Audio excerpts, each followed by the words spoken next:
Spoštovani gostje, cenjeni mediji, bliža se sklepni del drugega kroga volitev predsednika Republike Slovenije.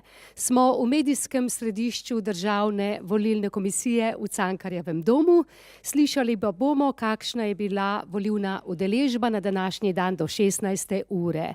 Te podatke nam bo predstavil gospod Peter Golob, namestnik predsednika Državne volilne komisije.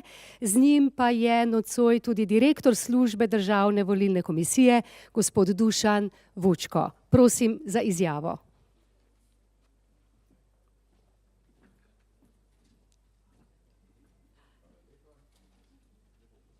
Tudi v mojem imenu in v imenu Državne volilne komisije.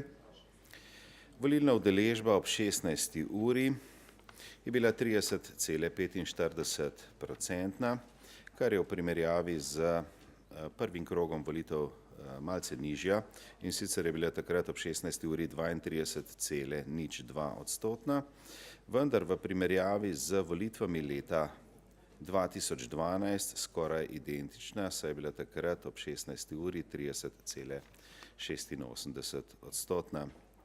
Najvišja udeležba je, tako kot že zadnje čase običajno, v Kranju 33,13% in najnižja v Mariboru 27,01%. To so pravzaprav vsi podatki, ki vam jih ta hip lahko posredujem. Če je kakšno vprašanje, sva z direktorjem na voljo. Če ne, pa hvala lepa. Hvala lepa obema. Če vprašanj ni, za zdaj zaključujemo in se od vas poslavljamo. Časa je seveda kar še nekaj, tudi vreme nam je naklonjeno po prijetnem morda Martinovem oziroma vzdušju martinovanja. Upamo, da se bodo še mnogi državljani in državljanke odzvali povabilu Državne volilne komisije in začutili to slavnostno vzdušje, kot ga očitno že imajo v Kranju. Hvala lepa za zdaj.